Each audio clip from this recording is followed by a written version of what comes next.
Hello everyone and welcome back to school. This is Mrs. Michaels going through this presentation.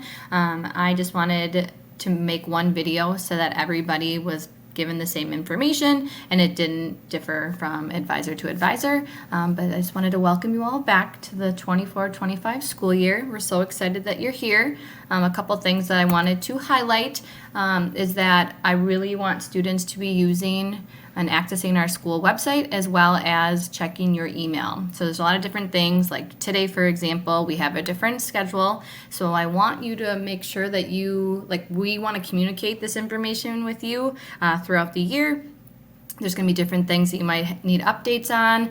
Make sure you're checking the announcements. The announcements come through your email. So I just want to go ahead and open up this web page. There is a tab for back to school information if you missed anything that was sent home. But for students, so this would be where you could find our bell schedule, our handbooks, our course description, how to order your yearbook, things like that. You are responsible for reading the handbook, knowing the information that's in there. There's something that you sign in return saying that you've read and understood it, which then brings us into our next thing that would be our handbook updates. And so these are some of the topics that were addressed in our handbook this year. And if you again have seen the handbook, there is a page that would highlight where you can find the specific pages about these things, but I just wanted to go ahead and update everyone on some of the policy changes. So first is going to be cell phones and the possession and use of cell phones, smartwatches, earbuds, kind of group that all together. It's a privilege, not a right at Houston High School. So the general rule is going to be that your cell phones and your earbuds are out of sight and not used during class periods. You can use your phones and you can check them at your locker and at lunch, but they should be out of sight when you were in class and your teachers are instructing. You can follow your individual teacher's classroom expectations regarding phones, watches, and earbuds. They will let you know specifically what they are looking from you, but again, the general rule is that they are out during class.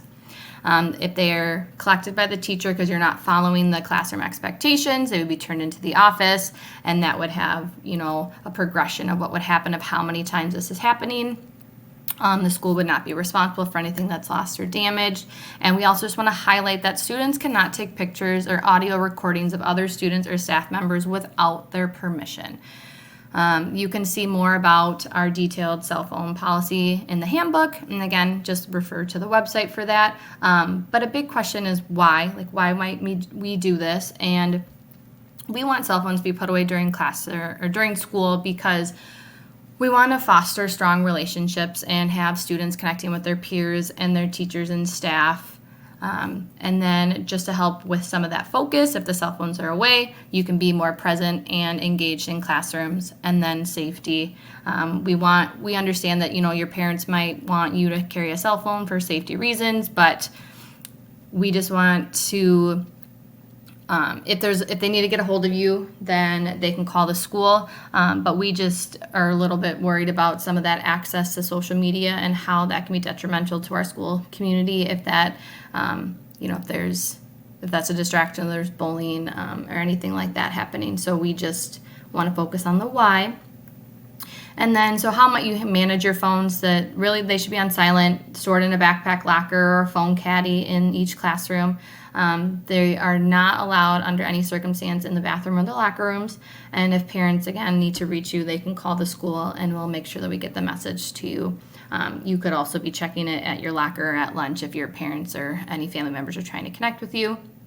And if you have any other concerns that specific to your individual needs, just please come talk to me about this policy. But if you don't meet the expectation, the teachers are going to ask you to put your cell phone away. If you don't comply, they can collect it and then it will be delivered to the office. I will be contacting home, and then if it happens again, your parent or guardian will be required to pick it up from the office. And if it happens even more so, then we will go ahead and create a plan with your families, which could involve leaving your phone out of school completely. Another topic would be student dress. So Each student has the right to determine their personal dress for school as long as it's within the guidelines determined by administration. So we do have a site leadership team that reviewed our student policy for dress and compared it to surrounding districts. So dress cannot promote the use of illegal substances, have any obscene or vulgar statements or pictures, profanity, discriminatory statements, gang affiliation. So those are not appropriate in school. Your clothing style should not reveal undergarments, excessive amounts of skin, which is including but not limited to bottoms that reveal butt cheeks, tops that expose the midriff at or above the belly button, cutoff shirts with sleeves lower than normal that might reveal through the shirt, and other clothing that is not keeping with community standards. Teachers may require that students remove their hats or hoods, and footwear is required to be worn at all times. Another change is attendance. So a lot of the categories are the same. One thing I really want to highlight though is that under the excused column, you can have up to 12 excused absences per school year. And those would be, again, considered excused. But if you were to go past 12, then they would be considered unexcused. With breaking that down further, with illness, a doctor's note must be provided if your child's gone for more than 8 total days over the school year or 3 days in a row for it to be considered excused. So if you were gone 3 days and you were going on the 4th, if we were to consider that excused still, we would need a doctor's note. And out of the 12 total days that you can have, 8 of those can be due to illness. And again, if you were to exceed that but we had a doctor's note, then we can count it as excused. Some of those other areas would be appointments, family vacation, hunting. So you cannot exceed 3 days for the school year, not per hunting season. It's just 3 total.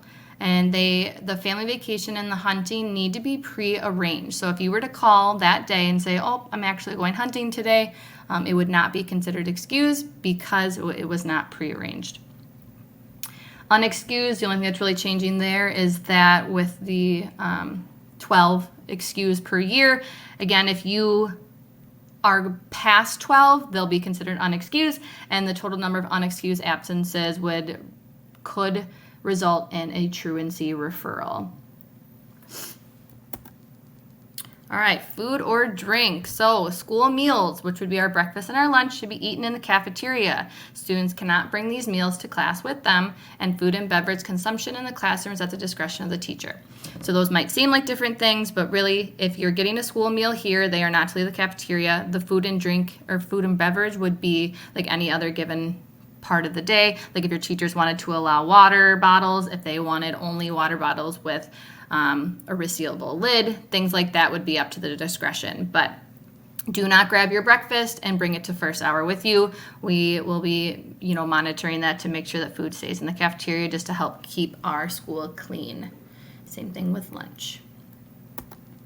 Okay, a new thing this year is open campus lunch. So starting out by saying that this is only reserved for students in 10th through 12th grade, so in that second lunch period. And we are going to tie it into our redefining readiness. So your attendance rate, your classes, and of course needing parent permission is what's going to help you qualify for this open campus policy. And we are not going to be starting this at this time. It would be like we're looking to start it our second week of school just to make sure that I can connect with the students in this grade and make sure that they have a good understanding. And then another thing to know about open campus lunch is that students with behaviors, social, or academic referrals, you will not qualify and you can have this right taken away from you at any time. We will continue to use PBIS rewards this year for a reward system if you're being safe, dedicated, encouraging, or a member of our community or community-minded. So here would be the login of where you can go ahead and check your points. You will watch a video after this of a brief overview of how to use PBIS rewards or how to look at how many rewards you've been given.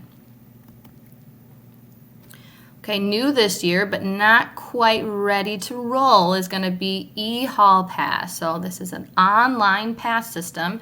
If you were if you're someone who is requesting to meet with different teachers or different providers throughout the school day, so if you wanted to go and see a counselor or come see me in the office, things like that, you would use this pass system to request that, just so we can keep track of it digitally. And again, there's going to be an overview video of this as well.